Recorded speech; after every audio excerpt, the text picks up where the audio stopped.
भगवान जहाँ अवतार लेते हैं, उन्हें जहाँ अवतार लेना होता है, वहाँ के मनुष्य ही नहीं, वहाँ की हर चीज, पेड़ पौधे पहाड़, वहाँ का कण कण विशेष होता है। सभी भक्तों को राम राम और प्रेम से बोलिए जय श्री राम, जय श्री कृष्ण, हर हर महादेव।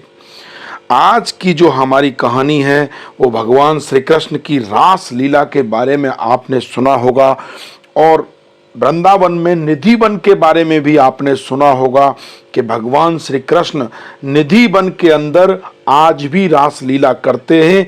अगर उन्हें कोई देख ले तो कुछ न कुछ उसे हो जाता है या वो किसी को बता नहीं पाता।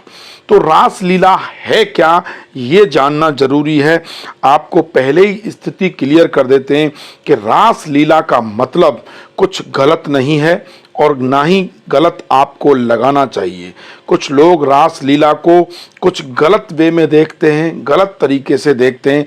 आज हम रास लीला को आपको समझाने की कोशिश करेंगे। वैसे इसको समझना बड़ा ही मुश्किल है, क्योंकि ये तो प्रभु की लीला है और प्रभु ही जाने। रास लीला, जब ऋषि मुनियों को पता चला कि भगवान अवतार लेने वाले हैं, तो सुनो क्या हुआ। सभी ने तुरंत अपने शरीर त्याग दिए और गोकुल में जन्म ले लिया। कोई गोपी बना तो कोई नंद बाबा बना, कोई पेड़ बना, कोई घास बना, कोई फल बना, कोई कुछ बना, जिसको जो समझ में आया कि भगवान क्या क्या कर सकते हैं। कोई गाय बना, उन सब ने अवतार ले लिया। अब होता क्या है, गांव में कालिंदी और कदम के पेड़ पर कोयल के रूप में जन्म लिया नंद बाबा के गांव। अब देखिए, उन्हें उनके वर्षों के प्रियतम श्री कृष्ण मिलने वाले थे, जिन्होंने अपने शरीर त्याग दिए और गोकुल में जन्म ले लिया। उन्हें पता था कि भगवान यहाँ गाय भी चराएंगे, पेड़ के नीचे छाया में भी रहेंगे, बैठेंगे, और कोयल के रूप में ऋषि मुनि उन्हें मधुर गूंज करेंगे।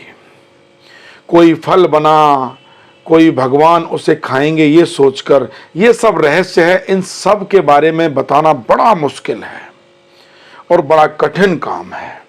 और कौन अपने कौन से कर्मों का फल से कौन से रूप में आनंद ले रहा है।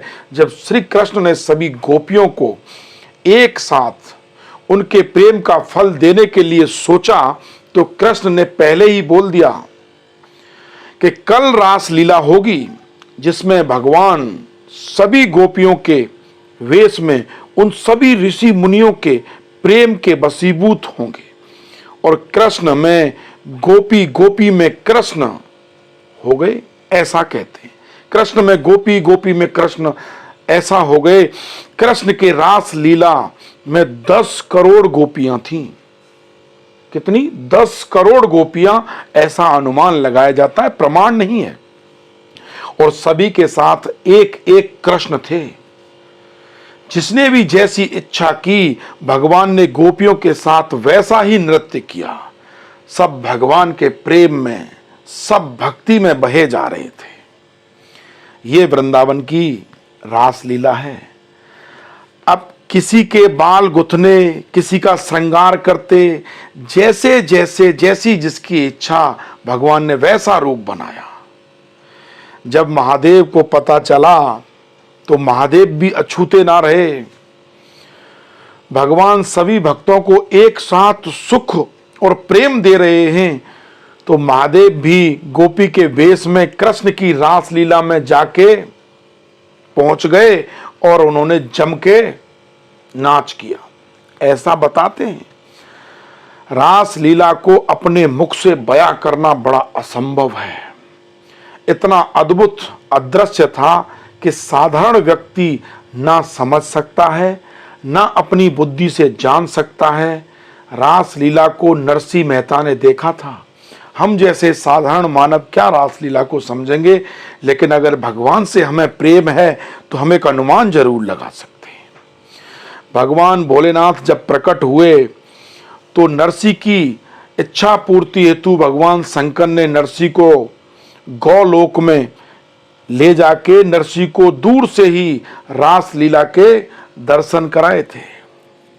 उस समय नरसिंह जी के हाथ में मशाल जला के मसाल पकड़ रखी थी उन्होंने जली हुई।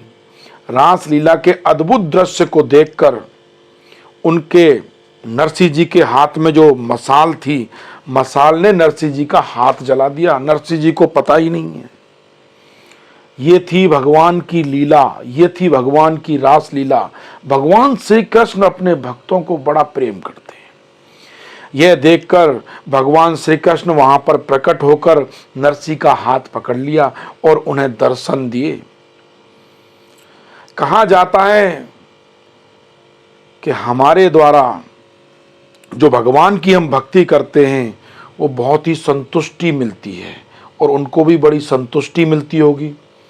तो ये जो रास लीला है, जिसको मैं आपको शब्दों में बयान नहीं कर सकता, सिर्फ एक अनुमान लगाया जा सकता है। आज भगवान श्री कृष्ण का जन्म दिन है, तो आप इस जन्मदिन के उपलक्ष्य में भगवान की इस रास लीला को महसूस करिए, आनंद उठाइए कि प्रभु वो सब करेंगे जिससे आपकी आत्मा तृप्त हो। भगवान के साथ खेलना, भगवान के साथ नाचना, भगवान के साथ गाना, भगवान की भक्ति में लीन हो जाना, प्रभु में मिल जाना, ये सब कितना आनंदित होता है। आज की एक बात बताऊं, आज मैं भगवान श्री कृष्ण के दर्शन करने मंदिर गया तो ऐसा महसूस हो रहा था कि भगवान साक्षात मेरे सामने खड़े हैं। जबकि मेरे सामने मूर्ति थी, मैंने अपनी आंखें बंद करके भगवान को मन से प्रणाम किया तो ऐसा महसूस हुआ कि भगवान साक्षात हमारे सामने हैं, सिर्फ हमें पहचानना है। इसलिए कहते हैं कि भगवान जहां अवतार लेते हैं वहां की हर चीज महत्वपूर्ण होती है। कंकड़ कंकड़ में भगवान है। आज हम जिंदा हैं तो भगवान हैं अंदर, तभी हम जिंदा हैं। जब भगवान नहीं होते तो इंसान मर जाता है, ऐसा कहा जाता है। तो ये कहानी सभी तक पहुंचाइए। तो मैं इस कहानी को शब्दों में बयान नहीं कर सकता क्योंकि ये कहानी बहुत ही गहरी है। ये भगवान की लीला है। भगवान की रास लीला को भगवान ही समझा सकते हैं। फिर आते हैं इस धार्मिक और पौराणिक कहानी के साथ। प्रेम से बोलिए जय श्री कृष्ण, जय श्री कृष्ण। हर हर महादेव, हर हर महादेव, हर हर महादेव। जय श्री राम, जय श्री राम।